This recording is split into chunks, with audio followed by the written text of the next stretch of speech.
Dear students, applied mechanics की unit number 2 में ये एक और न्यूमेरिकल लेके आए हैं जो समतलीय संगामी बलों के परिणामी पर आधारित है। तो यहाँ पर समतलीय संगामी बलों का परिणामी तथा उसकी डायरेक्शन निकालने हैं। क्वेश्चन में इस तरह से देखा है 1, 2, 5 एवं 3 न्यूटन के बल क्रमशः उत्तर पूर्व दक्षिण एवं पश्चिम दिशा में लगे हैं। परिणामी का मान व दिशा ज्ञात कीजिए। यहाँ पर दे रखी है ना दिशाएं, उत्तर दिशा, पूर्व दिशा और पश्चिम दिशा में ये कुछ इस तरह से बल लगे हुए हैं। तो आपको सबसे पहले यहाँ डायरेक्शन का ज्ञान करा देते हैं कि डायरेक्शन कैसी होती है। तो सबसे पहले यहाँ पर देखिए, हमने ये 4 लाइंस खींच ली और इनमें मेन डायरेक्शन की अगर बात करें तो ये होती है नॉर्थ, ईस्ट, साउथ और वेस्ट, ये होती है, ठीक है। और इन मेन डायरेक्शन जो मैंने सॉलिड लाइन से दिखाई हैं, इनके बीच में एक दूसरे के बीच में 90 एंगल होता है, 90 अंश होता है। यहाँ से यहाँ तक 90 अंश होता है, इस लाइन और इस लाइन के बीच, यहाँ से यहाँ तक 90, यहाँ से यहाँ तक 90, यहाँ से यहाँ तक 90।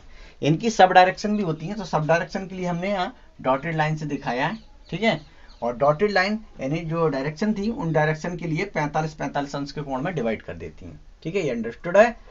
तो यहाँ पर ये जो डायरेक्शन हम लिखते हैं सब डायरेक्शन, वो हम कैसे लिखते हैं, ये वाली पकड़ते हैं नॉर्थ ईस्ट, ठीक है। और यहाँ पर साउथ ईस्ट, यहाँ भी साउथ वेस्ट होगा, ठीक है। ये हमारे पास क्या साउथ है तो साउथ वेस्ट, और ये हमारे पास नॉर्थ वेस्ट, ठीक है। तो इनको आप ध्यान रखेंगे कि ये डायरेक्शन इस तरह से होती हैं। अब यहाँ पर क्वेश्चन में दे रखा है, उसके हिसाब से हम इस पर फोर्स लगा ले रहे हैं। देखिए भाई, उत्तर दिशा में 1 न्यूटन का, तो 1 न्यूटन उत्तर ऊपर है तो हमने 1 न्यूटन का फोर्स लगा दिया। उसके बाद में 2 न्यूटन का फोर्स कहाँ लग रहा है, पूरब में, तो हमने क्या लगा दिया, पूरब में 2 न्यूटन का फोर्स लगा दिया, ठीक है। उसके बाद 5 न्यूटन का फोर्स क्या है, दक्षिण दिशा में 5 न्यूटन का, तो दक्षिण नीचे होता है तो दक्षिण दिखा दिया, ठीक है। उसके बाद पश्चिम दिशा में 3 न्यूटन का, तो पश्चिम दिशा ये है तो 3 न्यूटन का इधर हमने दिखा दिया। तो इस डायग्राम से हमारे पास क्लियर है, ठीक है भाई। अगर हमें इसे मिटा दें तो आप देख लीजिए, ठीक है। इनकी डायरेक्शन दे रखी है, हो सकता है सब डायरेक्शन अगले क्वेश्चनों में मिलेंगी, इसलिए हमने पूरा ये आपको चार्ट बना के यहाँ दिखा दिया, ठीक है। इस तरह से ये फोर्स लगे हुए हैं, हम इसी डायग्राम में लगा सकते थे। तो हमने सभी मान लिया कि यहाँ पर सभी जो बल है ना, बिंदु ओ पर लगे हुए हैं और सभी का नेचर एक जैसा है। सभी मान लिए कि तनाव बल है और दूसरे टाइप के बल नहीं है। तो ठीक है, ये परिणामी बल हमें उसका निकालना है। तो परिणामी के लिए आप लोगों को फार्मूला पता है, परिणामी के लिए फार्मूला का पता क्या, आर बराबर sigma x square plus sigma y square, यानी, ठीक है, ये फार्मूला होता है। तो सबसे पहले हमें क्या फाइंड आउट करना है, सिग्मा एक्स। सिग्मा एक्स निकालने के लिए भाई हम सभी बलों का एक्स अक्ष पर घटक देखेंगे, ठीक है, एक्स अक्ष पर। तो 2 न्यूटन का फोर्स जो है उसका जो कंपोनेंट होगा इस अक्ष पर वो 0 एंगल पर है, ठीक है, ये हो जाएगा। अब इसका कंपोनेंट हमें निकालना है एक्स अक्ष पर, तो 90 एंगल है, यहाँ से यहाँ तक कितना है भाई, 90 अंश है ना। तो इसका एक्स अक्ष पर घटक देखेंगे, जिधर एंगल है तो कितना हो जाएगा हमारे पास 1 ठीक है, कॉस 90, ठीक है। उसके बाद हम देखेंगे कि 3 न्यूटन का जो फोर्स है वो एक्स अक्ष के साथ 180 अंश का कोण बनाए हुए है ना। कितना है, 180 अंश, ये 180 अंश का कोण है ना। तो एक्स अक्ष पर इसका घटक जो है वो हम सिंपली ध्यान रखेंगे, एक्स अक्ष पर हम जिधर एंगल होता है उधर हम कॉस ही घटक लेते हैं, तो आप कंफ्यूज नहीं होना, ठीक है। कॉस हमारे पास 180 अंश हो जाएगा, ठीक है। प्लस करेंगे 5 न्यूटन का फोर्स, तो 5 न्यूटन के फोर्स का यहाँ से यहाँ तक जो एक्स अक्ष के साथ एंगल है वो कितना है, 270 है ना। तो हम इसके लिए क्या लिख लेंगे, 270, यानी कॉस 270 अंश। और इसको हम पहले सॉल्व कर लेंगे। सिग्मा एक्स बराबर, तो 2 कॉस 0 का मान 1 होता है, प्लस 1 कॉस 90 का मान 0 होगा, प्लस 3 कॉस 180 अंश का मान माइनस का 1 होता है, तो यहाँ पर -1 प्लस 5 270 अंश का मान 0 होगा। तो यहाँ पर हमारे पास कुल मिला के कितना मिलेगा, सिग्मा एक्स बराबर ये माइनस का 3 और ये प्लस का, चलो लिख ले रहे हैं, -3 बराबर -1 न्यूटन, यानी सिग्मा एक्स बराबर -1 न्यूटन हमें मिल गया है। बस अब ऐसे ही हम निकालेंगे इसी प्रकार, ठीक है, इसी प्रकार या तथा, ठीक है, सिग्मा बाई बराबर, तो सिग्मा बाई निकालना है। सिग्मा बाई का मतलब ये वर्टिकल एक्सिस पर, यानी जो ऊर्ध्वाधर घटक है उस घटक पर सभी बलों के कंपोनेंटों का बीजगणितीय रिजॉल्व पार्ट का एल्जेब्रिक सम हमको निकालना है। तो हम बिल्कुल सेम ले लेंगे, बस यहाँ पर साइन लगा देंगे, ठीक है। क्या हो जाएगा, sin 0, एंगल तो हमारे पास सेम रहना है, बस जिधर एंगल नहीं है उधर साइन में कंपोनेंट आएगा और कुछ नहीं है, तो हमको सीधा सीधा लिख देना है। डायग्राम में भी कुछ नहीं देखना है, एक आपने इक्वेशन को ड्रॉ कर लिया तो दूसरी इक्वेशन आपके पास ऑटोमेटिकली ड्रॉ हो जाएगी। बस ये हमारे पास हो गया। यहाँ हम निकालेंगे 2, ये 0 हो जाएगा, प्लस 1 साइन 90 का मान 1 होगा, 3 साइन 180 अंश का मान, ठीक है, 0 होगा, और यहाँ पर 270 अंश का मान -1 होगा। यहाँ से हम देखेंगे 0 हो जाएगा, ये 1 मिलेगा, और ये माइनस के यानी 1 - 5 बराबर -4।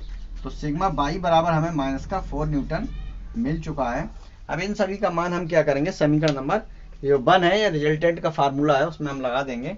तो हमें यहाँ पर देखिए, यहाँ पर हम रिजल्टेंट निकालते हैं, ठीक है भाई, थोड़ा सा स्पेस बना ले रहे हैं। तो r बराबर हमारे पास कितना हो जाएगा, अंडररूट, ठीक है, सिग्मा x यानी -1 का स्क्वायर, तो हमें लिखेंगे -1 का स्क्वायर प्लस -4 का स्क्वायर, तो हमें मिल जाएगा 1 + 16, ठीक है, 1 का स्क्वायर 1 और 4 का स्क्वायर कितना हो जाएगा 16। तो r बराबर हमें अंडररूट 17 मिलेगा, और इसका वर्गमूल अगर हम निकाल लें तो हमें मिल जाएगा 4.123 न्यूटन। ये हमारे पास परिणामी आ गया।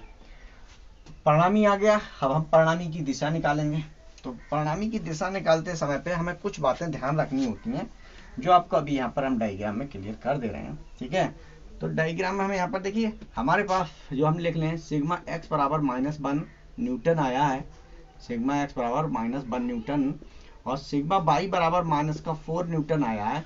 इट मीन्स ये मेरे पास जो कोऑर्डिनेट एक्सिस है, ये x अक्ष है, ये y है, ये x डैश है, और ये y डैश है, ठीक है। इसमें प्लस प्लस होते हैं, इसमें माइनस प्लस होता है, इसमें माइनस माइनस होता है, और इसमें माइनस प्लस होता है ना, ये प्लस माइनस जो भी है, ठीक। तो यहाँ देखिए दोनों माइनस माइनस है, इसका मतलब जो परिणामी होगा वो मेरे पास यहाँ पर होगा, जरूरी है, ठीक है, r। और ये परिणामी जो है वो x अक्ष के साथ कुछ एंगल यहाँ से बना रहा होगा, उस एंगल को हमने मान लिया थीटा, जिसको हमें फाइंड आउट करना है, ठीक है भाई। इसको हमें फाइंड आउट करना है कि ये थीटा हमारे पास निकालना है।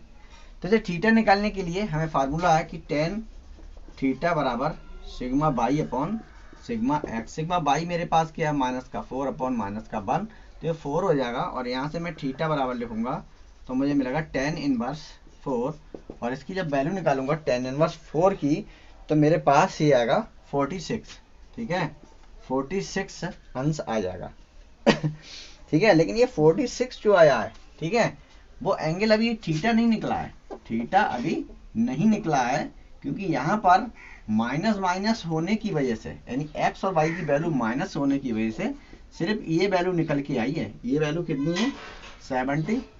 ये आप कहेंगे ये वैल्यू क्यों आई, वो इसलिए आई क्योंकि माइनस ये, तो ये क्या करेगा, माइनस ये और माइनस ये दोनों वैल्यू क्या है, इन दोनों के बीच ही में होंगी, है ना। तो हॉरिजॉन्टल एक्सिस के साथ परिणामी इतना एंगल बनाएगा, बस ये।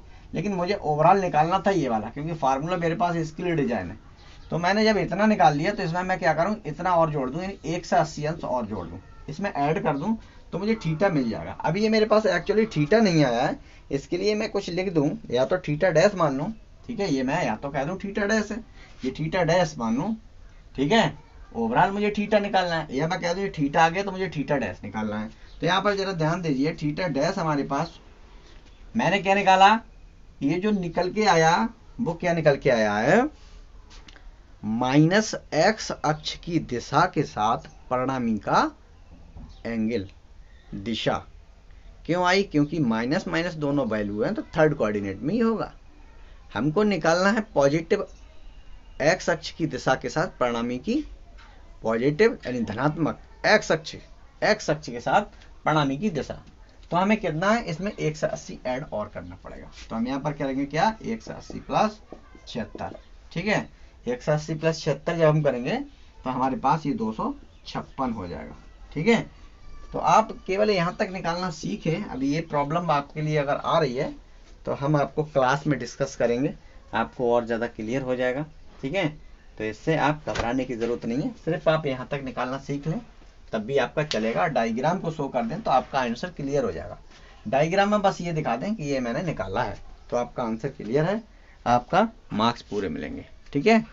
तो यहाँ पर ये बहुत ही न्यूमेरिकल बेसिक सा था, थोड़ा सा बस डायरेक्शन में केवल प्रॉब्लम थी। तो डायरेक्शन आप लोगों को निकालना आ गई। अगर कैलकुलेटर चलाना आप लोग सीख लें। ठीक है, मिलते हैं अगली वीडियो लेक्चर में, तब तक के लिए थैंक यू।